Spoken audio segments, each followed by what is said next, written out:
It's Re-Up Alex. It's Demo. It's the Media Prince. It's the Re-Up podcast. It's great to have the Media Prince here. I mean, when we're talking staples of media in the DC, Maryland, Virginia area. Come sit down? Yeah, come sit down. Come sit down. What's up, party people? What's up, Prince? How you living? Stupendous.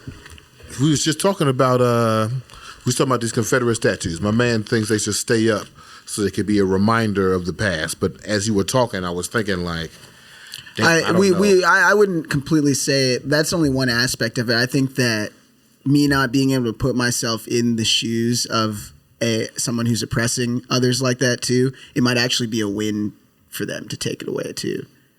You know what I'm saying?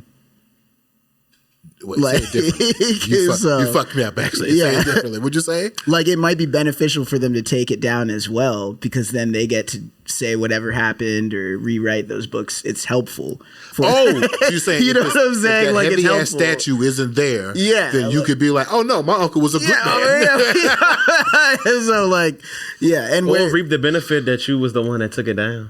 Yeah, that's true. There's so many aspects to it. So, yeah. But see, I don't see. I'm thinking like, okay, let's say I am this Confederate dude in Richmond with this statue, and you brought me back alive, and I was here for like 30 days. After like 10 days, I'd be like, take that shit down. I was wrong. Take that shit down. I don't want to be constantly reminded of how I was fucking up.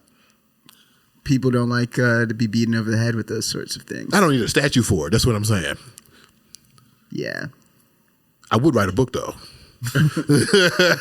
I would for sure write a book, though. I don't even know what half these statues are. I just be like, what is that? Yeah. I think a lot of for me, a lot of the Confederate statues, I don't really know they're Confederate statues because I don't even give them. Yeah, exactly. Because I'd be like, oh, that's not a black person, so I don't know what that is.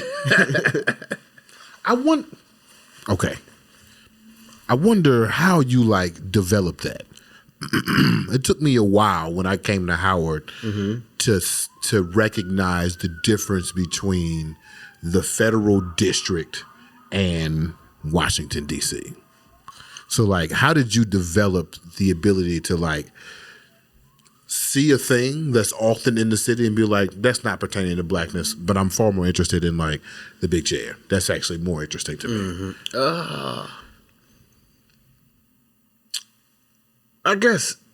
I think growing up here, you understand once you hit Northwest, and then once you hit Northwest.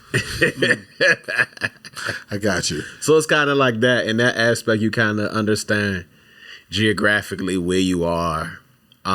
Just like in my 30s now, there are parts of Northwest that I'm just now riding past. I'm like, oh.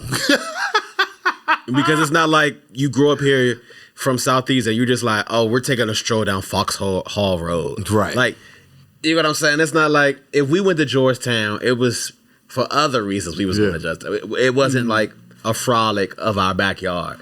True. Yeah. So in that aspect, I think for me, I understood this was our community and this was for us. Yeah. And then understanding that I'm visiting another arena that's not us. So I'm going to respect it and deal with it while I'm there, but I can understand the difference between this is us and this is them.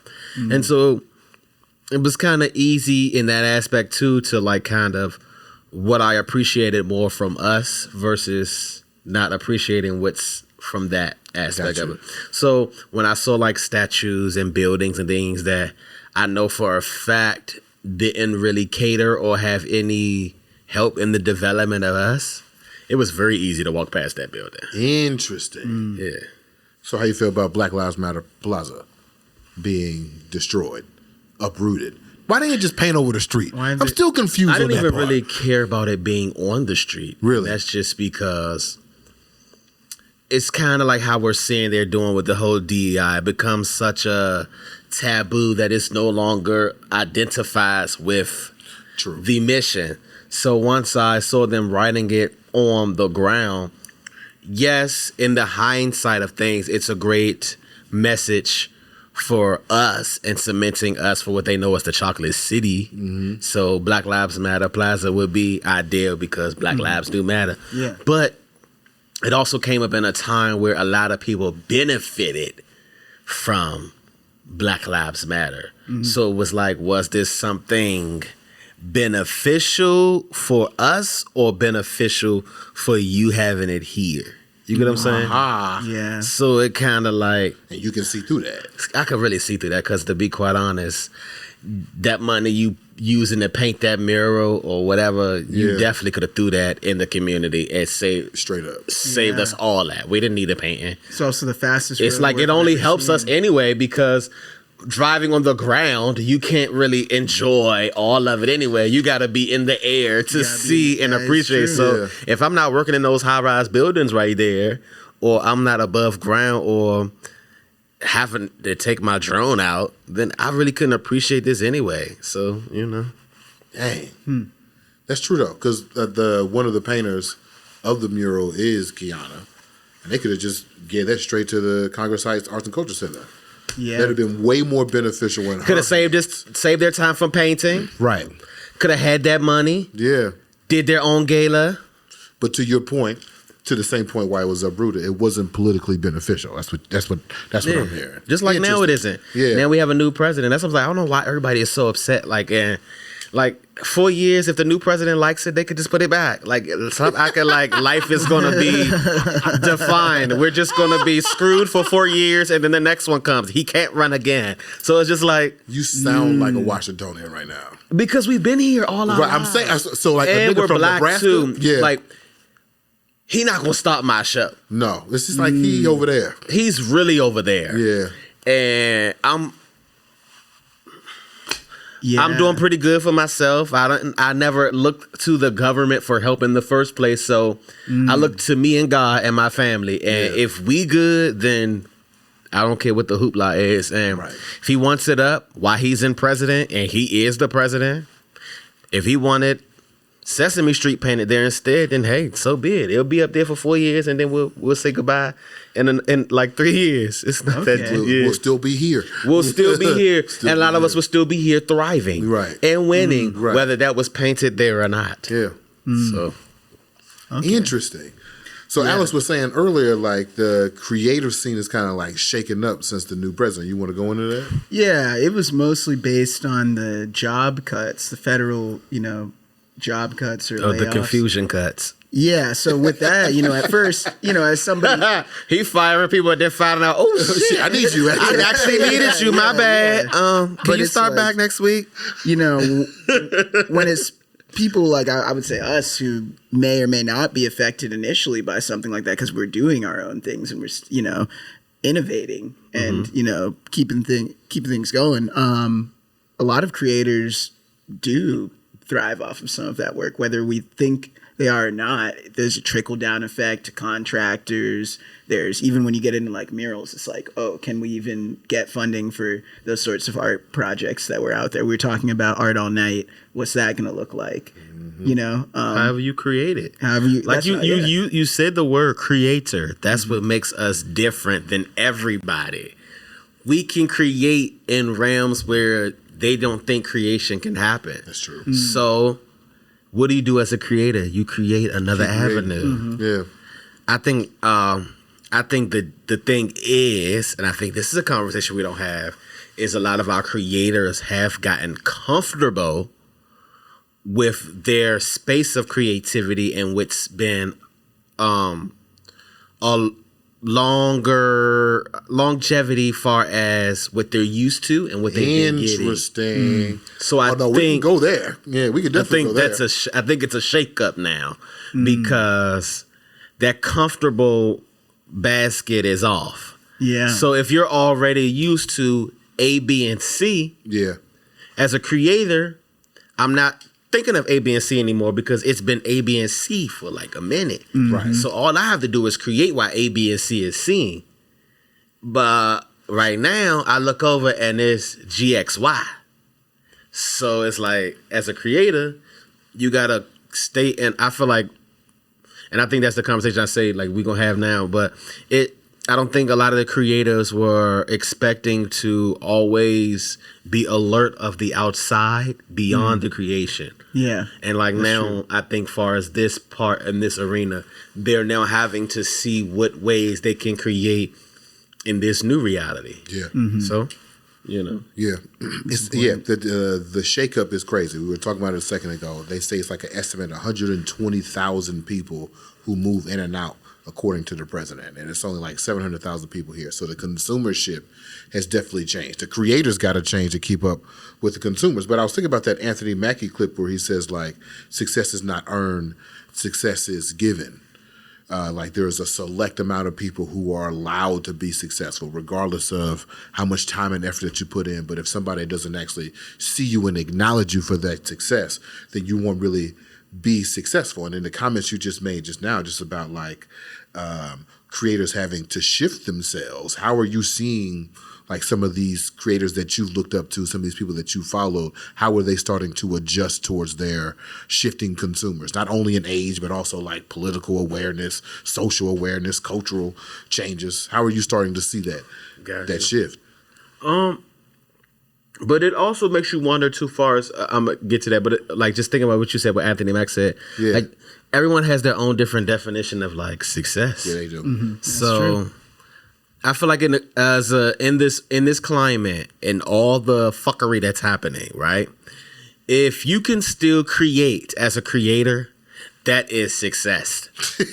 That is success because a lot of people, as a creator, and it's in our DNA, we feel the world. Yeah. Whether we like it or not. We are like, I feel like all creators that are naturally born creatives are born empathic, whether they like it or not. So you feel the weight of the world. Man, it's not fair, actually. It's not fair. It's not fair, but it's a beautiful thing because this is, if you find the strength in that. Exactly. You're a fucking force. Yeah. Because you can feed through the bullshit and already sense what it is. Yeah. But I'm like, there's some people, of course, lose to that battle. So they allow things like a president or government leadership to like stifle their creativity versus this is the point where you show them who the fuck you are. Yeah. This is a new audience. You're being tested. Take them. They gonna have to either suck it up and deal with it, or they're gonna love you in public, or they're gonna love the shit out you in private. Either way, create. And if you can create in a climate where destruction is happening, that's a fucking success. Yeah. Yeah. That's very true. That's true. That's true. That's a success. Yeah. And then this also gets you to realize the crybabies versus the get to it's. That's true. Because there'd be some people that's crying. I'd be like, bruh, what? You can't do anything but what you're doing. Right. So get to it. Get to it. Yeah. Yeah. I mean, I got to tell myself that week after week, and we still here. So that's pretty creative. No, that's success. Like, especially hour after hour. Well, it's this is what success looks like. Especially if you're a high functioning creator, you definitely got to keep motivated in that sense. Like, you cannot let the outside world stifle your creativity. Now, I've never heard that before. What is a high functioning creator? I would say somebody who's doing things within different mediums or organizing, or, not just I'm drawing a picture. It's like I'm drawing a picture and then, I'm doing a live event and then I'm managing this media over here and I'm creating content. I feel like that's, in my mind, high functioning. You know what I mean? Oh, a multitasker. Multitasker. There we go. I love us. I love that. We will redefine a word. I like that. High function. Yeah. I'm a high function creator. Fuck multitasking. I'm a high functioning. I love that. It's true, though. I like that. Okay. That's real. We high functioning niggas up here. Yeah, because multitasking has like a negative connotation to it now. People feel like if you do multiple things, if you can't like concentrate on a thing, then you're not disciplined. You don't have focus. You can't be great. Jack of all trades was one of the things that pisses me off. They like, give you that dumbass saying, if you're a master of none. You're a jack of all trades, you're a master of none. No. Shut up, nigga. I do great at all. You're a master of none. Right. I am a master at all. Don't get mad. You focused on one task and still ain't mastered it. Me, myself, personally, I'm doing great. Stupendous. Getting back to inspiration, I was wondering, so like what inspires you to tell stories or offer a space for people to tell their story, or documenting things that are happening, Probably because I gloat on this area a lot. So I'm always like, if you think I'm lit, wait till you see the league of people I come from. That's probably why I think I could give that is really kind of the basis of why I am. In college, it just was easy to just talk like stuff that we don't appreciate until we leave home and you realize my people be dressing, my people are creative, my people can cook, my people can draw, my people can write, my people can sing. So it just was like, I gloat about this area so much, so it was very easy. Like if I create a platform, it's for all of you to be like, hey, come here. Look, I told you, you see all 15 of these, and guess what? It's 15 more. Right. And guess what? It's 15 more after that 15. So it just created like that open vortex of me just being able to just kind of smear in your face why the DMV is better than all you niggas. So no, I love everybody. I love everybody. But no, I hope people have this appreciation for wherever they are from. Right. I was able just to find the magic in this area. Is that why they call you the Prince? Because like you have surveyed the land per se. That's all God. That name just came out of thin air. Really? Mm-hmm. Wow. I was actually hypothesis. Really? Yeah. I thought something. I don't know if Alice has another thought of why they call you the media prince, but I'm interested in your story though. Well, mine was just trying to stunt on the Instagram. This is when they had just let Android on, and we were getting ready to go to hang with her. This is back when Instagram allowed you to do the different filters. And yeah. Man, I had wrote, it was Homecoming. I don't know if it was Homecoming or CIAA. It was one of those. And I was like working on mediaprints.com. I wasn't working on shit, but that name stuck. Yeah. Like, that was the name. And then when I finally did like work on it, everything just started aligning. And I was like, oh, I was onto something with this name. No, it's a brilliant name. And then just like, it just stuck. And then it just became, phew. So that's all God. It ain't me at all. I promise you. Wow. Yeah. I think that's that's cool. No, that's how. But I do love that you thought there was some like real. It was like a lore, you know what I'm saying? I thought it was like a mystique and a story behind it. That Somebody had makes crowned you. The media king from past had crowned you. And now you're just looking for your princess. I don't know. The whole time. I was being a millennial stunting on Instagram. That's better. I was excited too. They had literally just let Android on like 2 weeks prior. And you was on everybody was on there. I was like, ooh, what's up, y'all? I'm working on MediaPrince.com, eating popcorn on the couch, not doing shit. Damn. But the name is brilliant because I have had so many people come up and ask me like, yo, you know the Media Prince? Who's the Media Prince? Like, what's up with the Media Prince? And I'm like, hit that nigga up. What you mean? Yeah. There's like this air about you that seems like royalty, almost to the point where people don't know if they have the proper protocols to even approach you. Is that intentional? I've learned that too. Yeah. And that was not intentional because I am from the exact same place you are from. Chill out, and if you really knew my backstory, you would know that I get every walk of life. Yeah. And so I think now I'm understanding. I think I've just been able to do certain things in a media realm that not everybody is afforded that opportunity. So it creates like a mystique. Mm-hmm. But I'm really trying to, if you're paying attention, I'm really showing you the game so that when I look to my left and right, it's us up here. Big facts. So I'm learning that. So whenever I talk to people and have my one-on-ones, I'm like, look at me as game. Don't look at me as mystique or like out of vision. Look at me as game. Right. I'm showing you how to do this because it's very possible. I am from Bruce Place. It is very possible to be right where we need to be at. And it's that simple. And I think once we understand that we are worthy to win at every capacity, I think that's where the shift will happen. Because we're entitled to everything that we're getting. That's true. Yeah. Then work for it. Don't mean don't work for it. True. But come on. You're still you're entitled to everything that you work for. And if you get the look and if you become the one take your opportunity to profess what the game is, because leave it to creatives like me. I just want to see the nugget you throw. You threw that nugget bad. Yeah.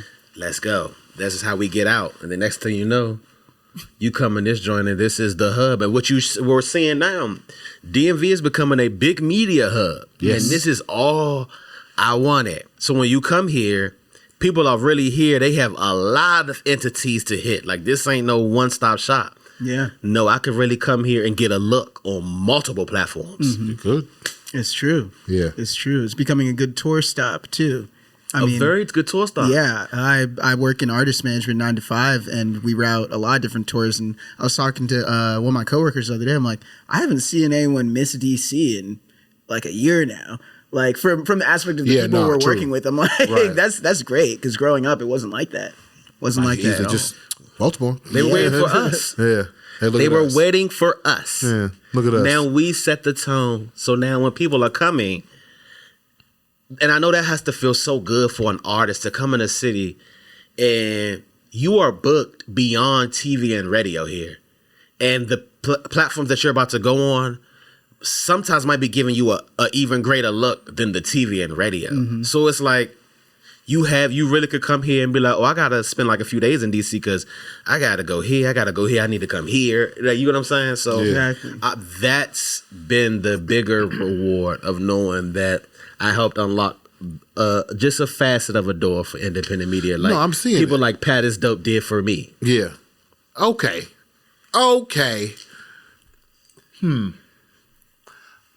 I like what you said about like see you as game because I've seen what you've been doing with Fox 5. Mm-hmm. And then I've seen some other people do similar things at different stations. Mm-hmm. And I kind of asked you at Harriet Tubman over there. I kind of asked you at the Harriet Tubman event, but I'm going to ask you now. Like, that's some nasty work that you could. I know exactly where it fits you to because it gives you. It felt like we was on the train, right? The Underground Railroad. It felt like it. Yeah. It did. But okay, so like now that you've said that, I love us. I see it more as like now you have innovated like a different field, and now I see it that way. So do you see like other people who are doing similar things to you as competition? Do you see them as like shade to your light? Mm-hmm. And if not, how you deal with that? Because I be struggling, brother. I see people doing exactly what I'm doing, and they have results completely different from mine. And I'm like, in my head, I don't say it out loud. Well, I said to the lady of the house, fuck them. But I'm like, I'm wondering like, how do you deal with that? I'm flattered. Okay. And it makes me feel better in the end because I look at the bigger picture. If I was your sauce and you got an opportunity, then I did what I was supposed to. I laid the game. I would say take it and make it game. Yeah. If you're gonna get influenced by anybody, I don't mind you getting influenced by me because because the same way how this is why I gave all my Pat is Dope all his flowers because how I feel when people get like meet me or like tell me that I inspire them or I can see media prints in them. It's the same way how this is how I move with Pat is Dope. Like he was my inspiration, like understanding this world because if you weren't TV and radio, you were obsolete. And the hurdles that you would have to go through to even get respect, because you also remember it's also a political scope here. So they are the first tier. Once you in the political realm, that's the first tier that holds the respect for the area, which is, it trickles down to how it does. We get that respect because we are descendants of this area. You get what I'm saying? Mm-hmm. So with that, then it goes into like CNN, MSNBC, Fox News. That's the first layer of media. And then it goes into trickles of tiers that get as close to that part. Mm-hmm. You have your Good Morning America, those national. Then you get your locals that's hitting on that. Yep. And then from there, it derives to radio. Then you have your HURs, your KYS, your PGCs. Then you have your 99.5s. You have it's like trickles down into that area. And then once you hit the bottom of that list, that's it. Yeah. But now there is no bottom of the list. Right. And to be quite honest, some of those roles have reversed to where they go on CNN. They might be the re-up. You get what I'm saying? Like it goes, it's not like just the same. So everything we're seeing a shift, and I'm excited because eventually it's going to come to a point where these news outlets are going to need more of the independent aspect to come onto their show. So like, absolutely, how you're seeing me go on these platforms, that's because they're now understanding, culture. Yeah, we need that. We need culture. Yeah. And they're going to pull all them in here. And if we're already one of the top networks, now we got him, her. Like if people study, like I always say this. That makes so much sense. Fox 5 is elite. Yeah. And if you look at all the people that they have on there, got something going. I was just talking about Guy Lambert. I was just telling you, got man. Guy Lambert. Yeah. You got Frank. You got Alex. You got Autumn Joy. You got McKee. You got Brittany. You got Angie Goff. Like you got and then you're bringing in media prints. You got Poet. You got people. These ain't just regular people outside that you calling up here. Mm-hmm. These is people that's bringing a look with them. Yeah. And since we already the top station, it would make sense we got the look. It does make sense. You get what I'm saying? So then it kind of wins on all aspects because not only are we Fox 5 and we them motherfuckers. Yeah. Now we got it all. Now we got it all because not only are we the top network, we got all the top people at this. So give us a round of applause. So then it goes to that. And then it trickles and that's what I'm saying. It trickles like that to where the big networks are also understanding their reach and their connection to this. I think Fox 5 understands how poignant they are in the DMV area. Real life. So it would make sense now that they're also understanding their demographic and who to pull on to make sure that further cements. Yeah. So now you got people, let's just be an example, I'm not saying this, but you got people at the Trap. Yeah. Turning on Fox 5 now. Yeah, it's like, what? Oh, yeah, right. Let me turn on Fox 5. Turn on Fox 5 real quick. So now it's like, now you really can't get aware to them because they're at the Trap House now. Yeah. Next thing you know, they're watching Fox 5 at the strip club. Right. What? Yeah. Oh, Fox 5 is everywhere. Yeah, everywhere. Then you become now an unstoppable force. And so I think that's I'm excited to see where that further goes. Mm-hmm. Just like if we're seeing in the world of streaming is now becoming a respected media. Remember how they did podcasts? Yeah. They shitted on internet radio when it first came out because they didn't understand where this was going to go. 100%. Now everybody and they mama in their game plan and rollout when they get a budget, they want to do a podcast. Mm-hmm. Even if we don't give a fuck what they got to say. Right. You know what I'm saying? Let's do a podcast. Let's do a podcast. Yeah, we was talking about, we even got radio hosts now doing podcasts. Mm-hmm. Yeah. Because that's the sleep on part. Yep. And this like streaming we're seeing it already growing. Streaming is going to be the new era where you're going to see everybody mysteriously adding little bits to it because it becomes the new avenue. And then you'll start to see the streamers go on Good Day DC, Good Morning America. Yeah, it's already happening. Great Day Watch. You'll start to see them because now they're understanding the pull. Mm-hmm. So why not get them? Yeah. Then we get the look and then we continue to win. Now we have. Right. So I'm hoping that's what continues to happen. And so the people that I see get a look that I know is media prints in it, I'm excited for you. Just don't fuck up. And don't fuck up. Don't fuck everybody else up. What'd you go to school for? Broadcast journalism, music, and PR and marketing. At Howard, right? No, I wish I got accepted, but I did not want to stay here. Howard alone. No. I could only imagine how lit and how much faster I would have been lit if I did go to Howard. Because if you go to Howard, you know you pretty much are success tomorrow. But no, I went to Johnson C. Smith in Charlotte, North Carolina. Come on, Johnson C. Smith. Okay. CIAA champions. Come on. No, I love the CIAA. Man. Might be my favorite conference. Man. I had to host a special for, I think that was MPT at the CIAA a couple years ago.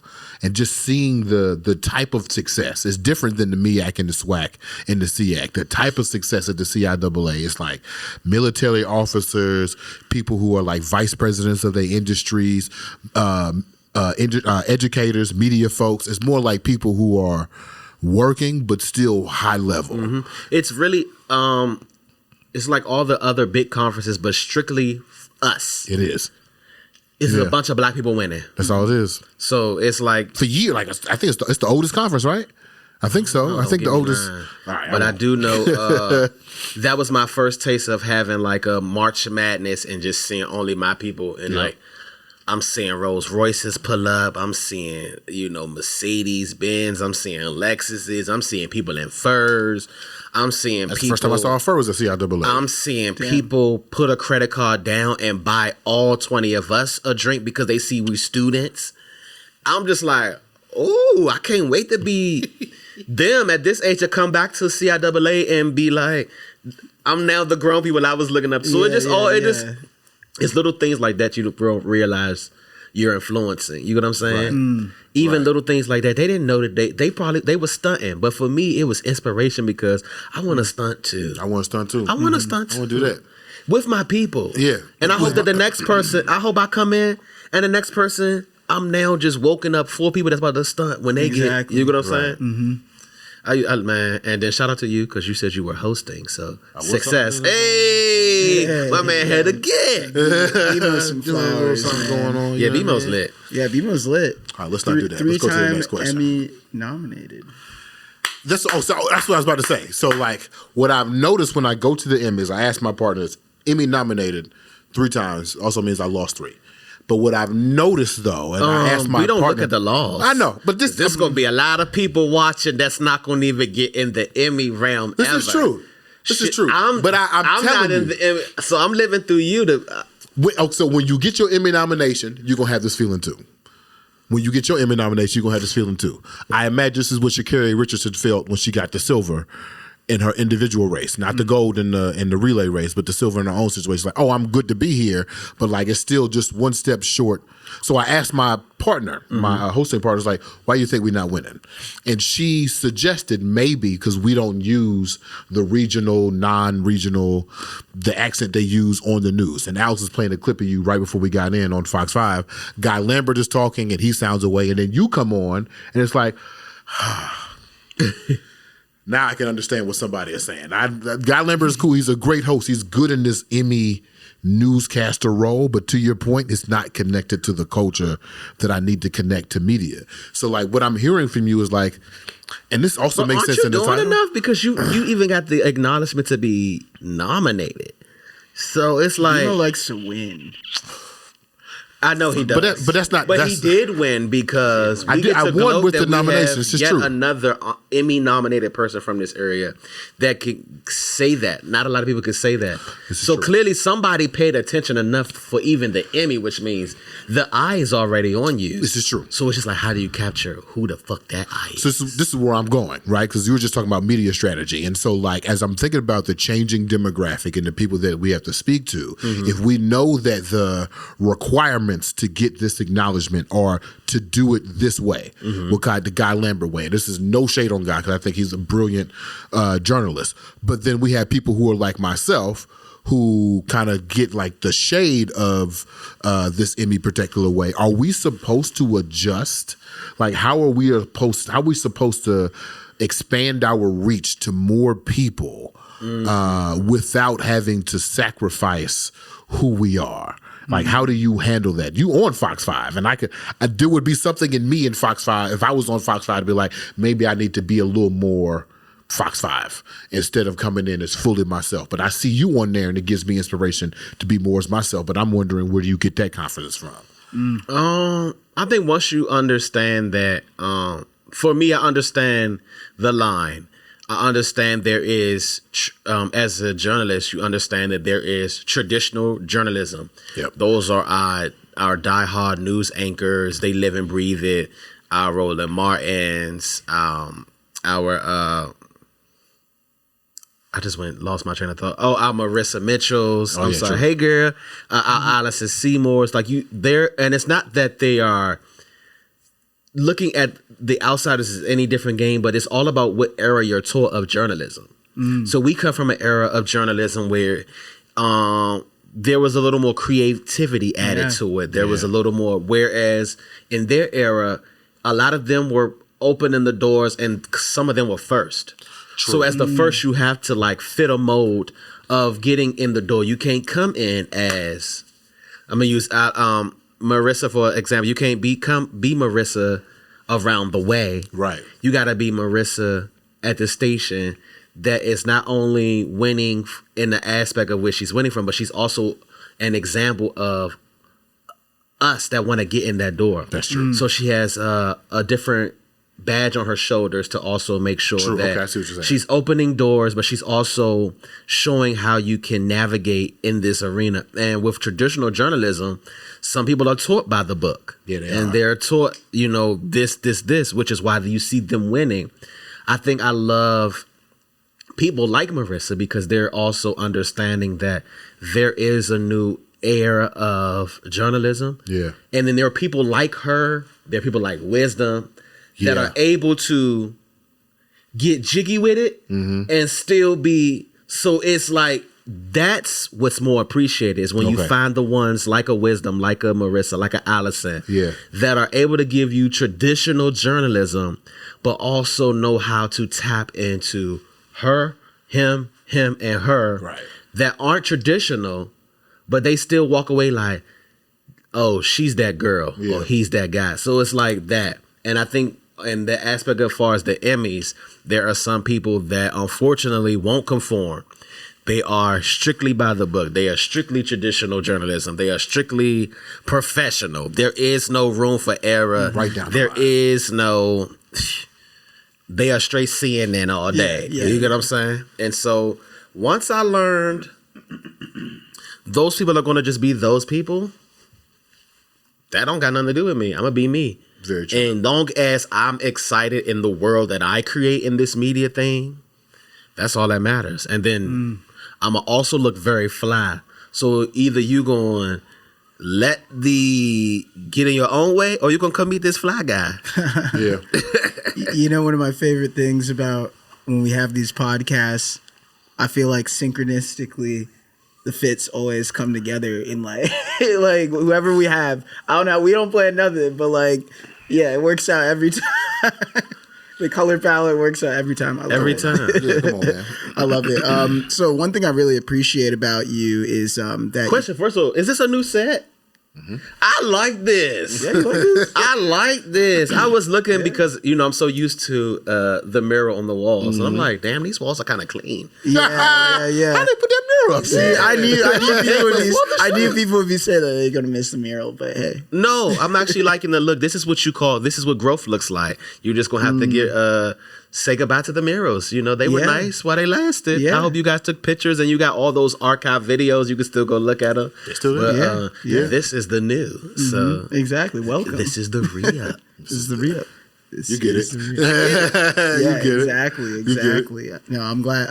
I really appreciate that because that's what we were thinking anyways, But yeah, open knowledge, really important to me. A lot of people, like we're kind of touching on earlier, they might have an idea that if you let people know how the game actually goes, maybe their spot might get taken or things might be more difficult for one person or the other. But I'm an open knowledge guy.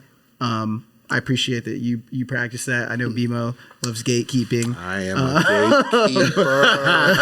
But see, if you understand BMO is gatekeeping because BMO, he doesn't want to even leave a halfway gate open for trash to slide in. Not at all. So you are absolutely right. You're Get right, that you're shit right. out of here, You're man. right, you're right, yeah. Because and you have to respect it. And this is so too, like we were just talking. BMO is 10% traditional. If he may not acknowledge it, It's bigger than 10. he knows he understands what he does in his realm, but he also protects it because he knows that if you fuck around and let the wrong person in, they could just fuck all this shit up. It's true. So I understand that. That is the difference between me and BMO. I will let a lot of different people in, and I'll sift through them. I'll shake the hands. I'll kiss the babies. Yeah. But I stay true to myself. But But I see, like to dabble. For me, yeah. But see, for me, I'm in a lane that's pretty much broad view, so anybody could jump into like this lane because it's pop culture entertainment. Mm-hmm. His lane is literally few. That's in his lane where he's been able to combine the cannabis world with the pop culture world, and he merged those. Not a lot of people have a BMO platform, so he's like run a few. So I get it in his aspect. For me, I really can't gatekeep because all they gotta do is put themselves on the camera, and then now they can just do their thing. You really think that's the only difference between you and like somebody who hasn't done it yet?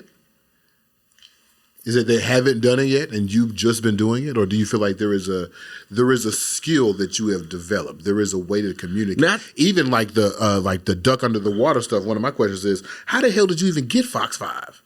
Yeah. Good point. Shout out to the Queen Chanel Oliver. Like, who is even that? She's an Emmy. You see what I'm saying now? A 5-time Emmy winning. She shares that Emmy thing. Like this is the black people we come from. She's a 5-time Emmy winning producer. She is all hands on deck. Like I promise you, she makes the experience flow. Yeah. Like, you know how we got chickens with our heads cut off? Yeah. Man. She is able to put your heads back on and line it up for you. Yeah. So that was my me and my publicist have been pitching to get on Fox since like 2018. Really? I didn't get on till 2023. Wow. But that was off of I don't know what she saw or what was happening in that when we were doing the Best Man holidays red carpet. Yeah. We were leaving. And she just was like, hey, we got to get you on Fox 5. And in my head, I'm like, oh, that sounds lit. But I'm also big on not giving myself high expectations. There you go. I just listen and say, okay. Talking. And then that's how the universe worked. I went to Cleveland, got in a car crash soon as I got to Cleveland. That was Sunday. Damn. And then Friday, she was texting and said, hey, can you come on Tuesday? Yeah. So I'm like, shit, let me get a new car. Yeah, get my ass back to DC. Yeah. So I don't know. So I never asked that. What did she see? But she's also part of that.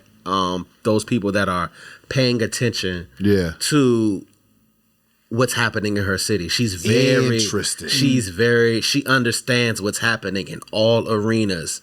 What's her name again? Chanel Oliver. Chanel Oliver. So she pays her and the executive producer's name is Jeff. Those two people, Jeff and Chanel, they're paying attention to what's happening in their city, and I think that's what separates Fox 5 from all the other stations. Yeah, the people on top are paying attention to what's happening outside this studio. Gotcha. So they'll always win because they're paying attention to everything that's hot, fresh, and new here. Hot, fresh, new, you need to be at the hot, fresh station. Yeah. Then next thing you know, this is only place you want to go. Yeah. Why? I don't want to go to that over there. Everybody over here, I want to go with them. So then it's a win from there. And then far as the skill part, when you were saying, do I think anybody can do this? I do think anybody can do this. Yeah. If they teach themselves how to do this. Right. Because it wasn't like I knew what the hell I was doing when I first started. I just kept learning and studying. So if you have the willpower to study and learn, yes, you can. Interesting. You can. But again, keyword, study and learn. Okay. A lot of people like to just get up and go. People do not study. This is 100% true. That is true. Yeah. Huh. I do disagree with you though. Oh shit! I want to hear your opinion on that. You are skilled. You have both a learned skill and innate skills. The learned skill is obviously like presenting communication, but the more I'm talking to you right now, you sound like an innate media strategist. Yeah. The fact that you think you just one morning woke up and was like, oh, I'm the media prince. No, that's a culmination of strategy coming together with prayer probably that leads to a result of, oh, no, it makes sense that I'm the media prince. And then the book and then the red carpets and then also having a publicist and pitching since 2018. Do you know how many times I pitched once and be like, I'm good. That's why I partnered with Alex, because I can't do that shit. I'd be pitching like I pitched one time, I'm straight. You got to have a bulldog on your team. That's my publicist. She's a bulldog. And you got to have a bulldog on your team. Somebody that is persistent and don't care that I'm going to send you 80 emails till you respond. Yep. What's the worst you can Squeaky do? wheel Put me gets in the grease. What's the Squeaky worst wheel thing you gets can do? the Put me in grease. spam, and after I email you for so much, I jump back out your spam back into your inbox. Yeah. So I don't got that. Damn, he said I should. But no, so back in him. when I say you can do this, I mean you really could do this. That don't mean you're gonna do it like me. Yeah, but you could. You could do this. You mean saying that you could write out the plan and be like, here's this. Yeah. But that don't mean you're gonna get my results, is what I'm saying. But anybody that is willing to learn and be teachable and harness in their craft, yes, you can do it. And I don't know what that looks like for people. Somebody might go to school. Yeah. Somebody might study these people, reach out for mentorship. So long as you're learning the piece and like schooling yourself, yes, you could. It's when you're just thinking you can get up out the bed and do this, then that's where it's You're different. mistaken, baby. Yeah. Yeah. And then sometimes you have it or you don't. Sometimes you have it or don't. I've been on a morning announcement since I was a kid. Yeah, it's true Damn. though. Okay. Yeah. They've been saying that since I was a kid. Like sometimes either you got it or you don't. That's true. Like some people are just awkward and choppy, and they language is a little weird. No, I get it. That's true. I get it. True. I get it. Yeah, getting back to the open knowledge thing, my question was, is there like a specific tool or thing that you like to use within communication that's like at the top level when it comes down to things? And to reiterate that, for me, it would be like, I like to use when I'm communicating with people like empathy in my mind. Like I like to put myself in their shoes and like craft my responses or things like that. And it's hard to stay top of mind, but like that's my like tool that I like to use. If I have a toolbox, that's my best tool. But do you have anything like that? Yeah. Mine is more so, I guess I'm like maybe about 30% empathetic, because I'm also like, get the fuck up. Like, get up. Mm-hmm. Like, you got shit to do. Mm-hmm. So I'm also, I think my thing is, I want people to see the giant that I saw that walk through the door. You may not have saw it yet, but I saw the giant. It's there. So how do we unlock that? Because all this other shit you're talking about is so frivolous. Mm-hmm. Like I understand struggle. I understand what that looks like. I understand. If I could tell you, I understand what that looks like. But I also understand how that ain't about to stop me. So how we about to make shit shake? And then once you unlock that piece, you now have unlocked a new level of self. That feels good as shit to know that you won that. That's the giant awakening. Mm-hmm. Let's get him out here so he could be a fucking beast. So it's like, that's my role with talking to people. Okay. I want you to see exactly why you're a winner. Mm-hmm. And nothing less than. And why you picking at yourself. What do you get out of that? That's not a winner.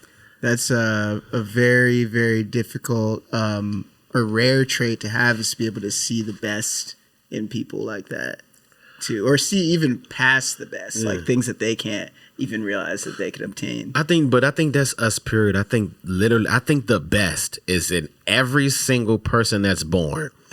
It's just, unfortunately, the best can be stifled, pummeled, locked in a cage, hitting under the rug, and the next thing you know, the best doesn't even know that they can come out.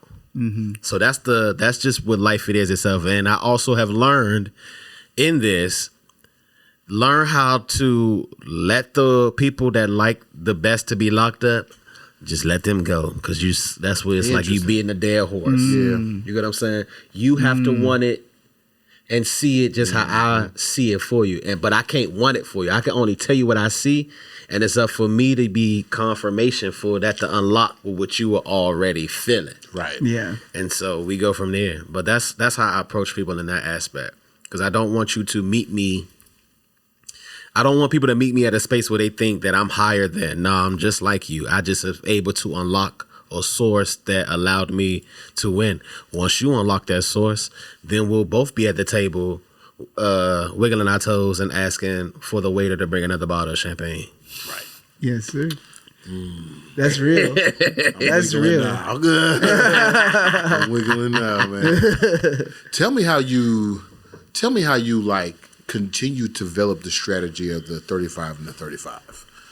I think we've had a conversation before about how one of the things that this area needs to continue to grow are media moments like that. And then I see you do the partnership. Shout out to you, alumni. Hey, look, I'm on there. Got to get my mans on there. That's what we got to do. Did you apply? You didn't apply. How old are you? I did apply. I'm 30 years old. Oh, you got time. You got time. You got time. You know, it's that. Let me also say this: it's not nothing you have to apply about. It's more so coming into the eyesight of just one PR, Lafayette or me, Lafayette Barnes from the Washington Foreman Bridge or me.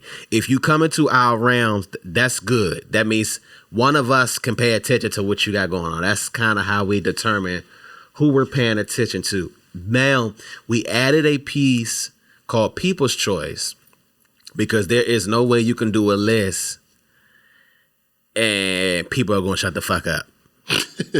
In order for them to shut up, you have to allow them to be. So they're like they're like our fourth partner. The people are our fourth partner.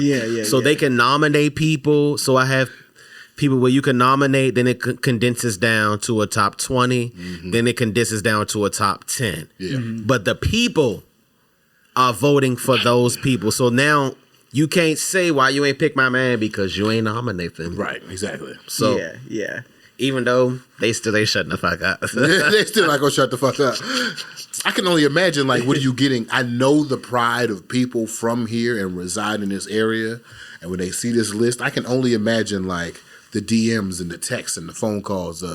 Why you ain't put my mans on? How you deal with that? I don't deal with it. Oh, okay.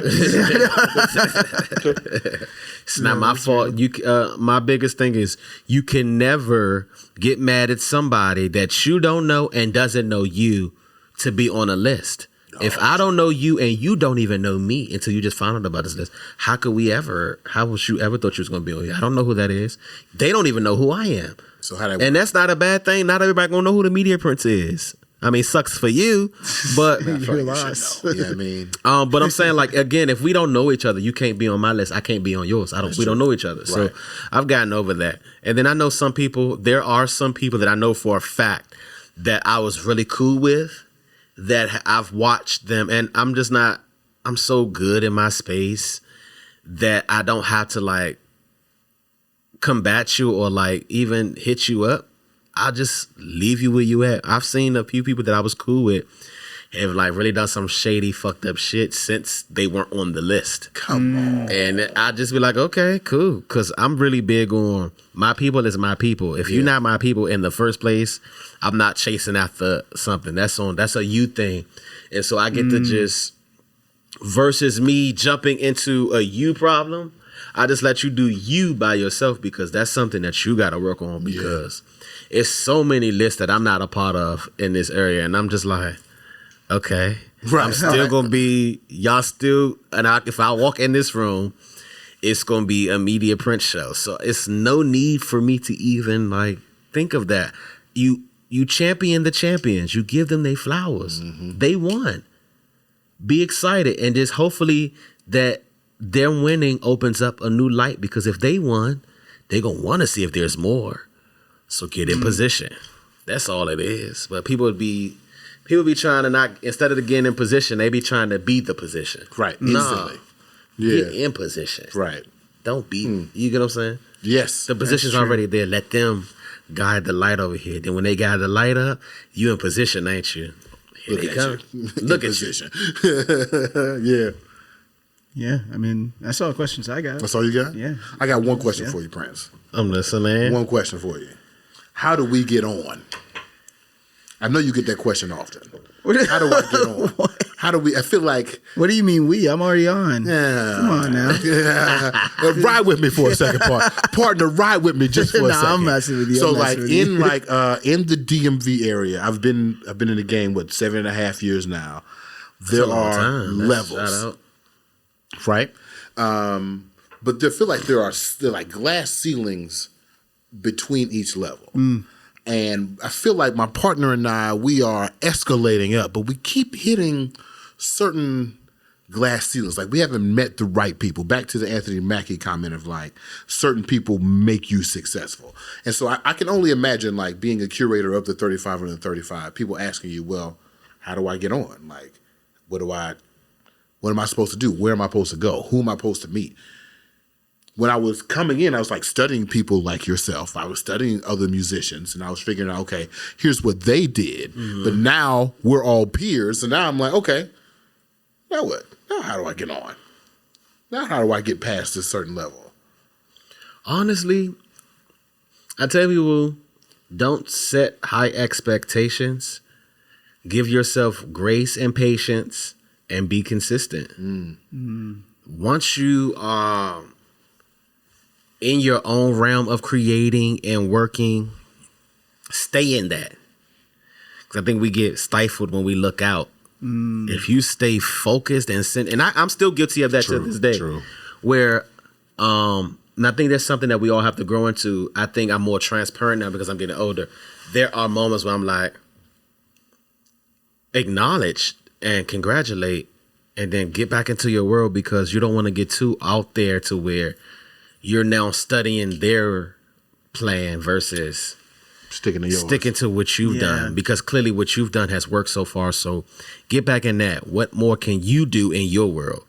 You like creating, you want to shoot some content, you want to do a photo shoot, you want to do this, do it. Right. And if the funds are not there, do you make the funds happen? Right. You know what I'm saying? But how do I stay fun in my world of my ball of joy? Because the thing is, a lot of the stuff I can't really pay attention to what's happening because I'm so focused on what I got going on. Yeah. So it's like, when I'm getting on social media, I'm on there for like 10 minutes so I can catch up. So this is my time to like, hey, you doing this? Lit. Like this. All right, bet. All right, it's time for me to go back. All right, let me go back inside because now I'm having to go to work. I need to come up with an idea for this. I need to finish writing the book. I need to film this. I need to take this picture there. So it's like, I don't even got time to like worry about how do I get on. In my world, I'm already on. So now all you got to do is keep being on in your world until people start wondering, his world look nice over there. Which, can we come in? And then that's, you get what I'm saying? But I think people are so ready for people to come in their world tomorrow. And they forget the joy is creating and seeing the longevity in what you've done. And in that longevity, seeing the growth and the steps. It don't mean you may not be Emmy winning tomorrow, but that don't mean you may not be Emmy winning 11 years from now. And then once you hit that time, you look back and like, dang, Right. I'm a pro. I've been doing this. I'm a decade. Like you start and then that, I just think that's what I tell people too. Like, how can you get on? By putting yourself on and what you do and sticking in that. And then once you do that and you're in that, people are going to start to pay attention to that and see that because it's undeniable. If you put in work, there's no way you can not see it. Right. Now, of course, we also have to understand too, we're in an era of, we're in the DMV. Not everybody going to tell you that they see your stuff. But They sure won't. But they saw it. Yeah. That's true. And you'll know they'll saw it because the first thing they'll do is when you see them, they'll bring up some shit that you realize, oh, you saw that. Yeah. I'm not too much of a reader, but tell me more about your book. What's up with that? Which one? I'm too not much of a reader. I'm really not. Which one? So, well, I only got two. I only got two. I'm working on a third one right now. Okay. Called Prince, a Tell of Poems. So it's me going back to my poet start, and so it's like a bunch of poems that just tells where I'm from and who I am as a person. I got like a poem called Ode to Suitland Parkway. Amen. I think that's so dope. But no, the first two books is called And Then I Was Canceled because I was canceled. And this is when it's crazy. We were just talking about like the whole journalism talk. I was canceled by like the journalistic world. This was back in the end of 2020. After I had just had a triumphant year in 2020. Like the DMV 35 and the 35 list had first launched. We had did the What's Going On DMV benefit concert with Amped. Yeah. And we had everybody. Like it was a stellar year. And unfortunately, I had ended up getting, and you know, we were in the era too where a lot of the interviews had started to be like virtual and like on Zoom and things. Yeah. And I ended up with clips with Miley Cyrus and it was Miley Cyrus and I think Megan Thee Stallion. You can read more in the book, but either way, they weren't my content in the end, interim. And so it ended up becoming, I just watched like my career go like this in like a blink. And I'm just like, the one day where I would have loved to have all these people look at my brand this way. Ooh. They were all looking like, oh my, and this is back when Clubhouse was like really big. Like I can laugh and look back at it now because now I see it now. Yeah. I've excelled way, it's crazy because I've excelled. I'm doing way better in 2024 than it's 2025 now. Shit. I'm doing way better in 2025 than I was even doing in 2020. But no, it was a Clubhouse room. It was like all these big names was in. I'm like, why the hell you in here? Yeah, that shit was crazy. Why you come today? My brother was like, don't get intimidated, but scroll down. I'm like, why are you in here? And why are you meeting me in this world? But it also, it was also a wake-up call, too, for me in that instance because I had gotten so big-headed with the way Media Prints was going at that time. Like, I'm with Angie Ange. I'm with Amped. I'm like, I got these big names. I'm on the radio. Yeah, like, right. Well, that was the birth of what's going on. I think it was DMV at the time. Yeah. And I just felt, I think that was the first space where I felt better than other people. And I think that was, though it was some grimy people behind that situation, but it was like a bigger lesson I took away from this because I'm like, this gift wasn't for me to be better. It was for me to show people they could be just like me. So once I got into that reflective space and understanding that this gift is bigger than me, I was able to reshift things around. And I was just writing quotes to myself, bigging myself up every day. And I started just feeling empowered again. I was like, well, if I'm reading these quotes and feeling like that guy, imagine how many other people could feel. So then that's how, and then I was canceled. Came to be Triumph. It was a bunch of quotes for Triumph and Success. So I think the first book was like 100. The second book was like 250.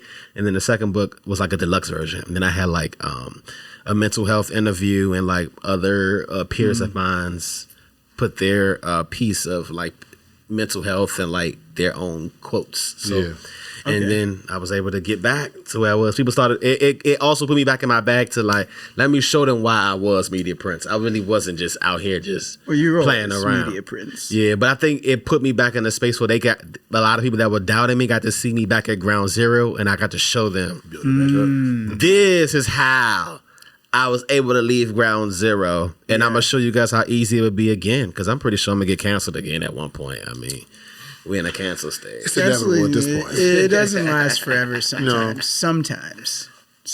Depends. It really depends on what you did. But all of that aside, I think that if you can't get knocked down and then bring things back up, go to square one and build it again, then it might not have been real.